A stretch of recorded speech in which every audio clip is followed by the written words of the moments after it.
नमस्कार शेतकरी मित्रांनो, शेतकरी कर्जमाफी संदर्भात एक मोठी आणि महत्त्वाचं अपडेट समोर येत आहे। शासनाच्या माध्यमातून कर्जमाफीचा अहवाल तयार करण्यात आला आहे आणि या अहवालानंतर काही आक्षेप नोंदवण्यात आले आहेत। त्यामुळे आता लवकरच कर्जमाफीची पुढील प्रक्रिया सुरू होण्याची शक्यता आहे।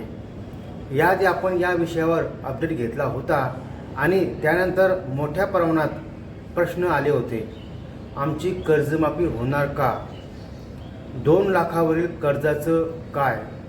नियमित कर्जदार शेतकऱ्यांना काय मिळणार? आज आपण याच सर्व प्रश्नांची उत्तरं पाहणार आहोत। तर मित्रांनो, अर्थसंकल्पीय अधिवेशनात शासनाकडून सांगण्यात आलं होतं की सुमारे 23,93,000 शेतकरी कर्जमाफीसाठी पात्र आहेत।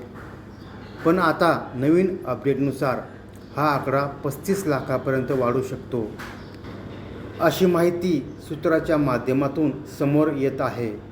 म्हणजेच कर्जमाफीमध्ये अधिक शेतकऱ्यांचा समावेश होण्याची शक्यता निर्माण झाली आहे।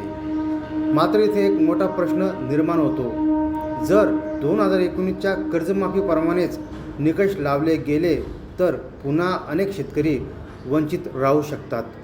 कारण 2019मध्ये पुनर्गठन केलेले शेतकरी वगळले गेले, पूरक व्यवसाय करणाऱ्यांना लाभ मिळाला नाही, अनेक शेतकरी शेवटपर्यंत प्रतीक्षेतच राहिले। आता जर पुन्हा तेच नियम लागू झाले तर ही कर्जमाफी शेतकऱ्यांसाठी धोकादायक ठरू शकते।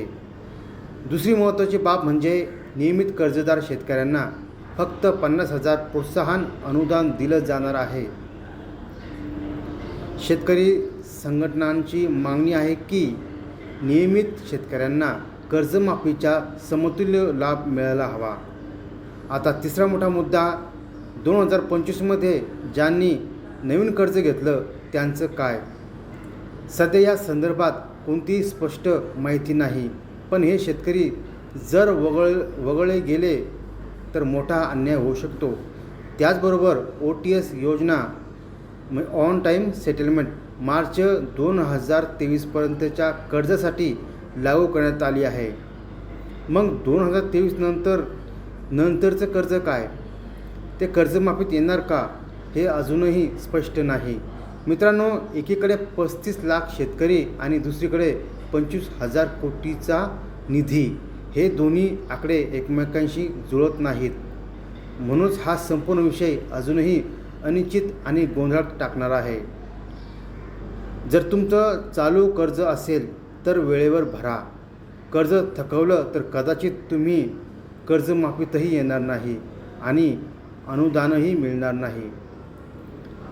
30 सप्टेंबर 2025पर्यंतची थकीत कर्ज विचारात घेतली जाणार आहेत।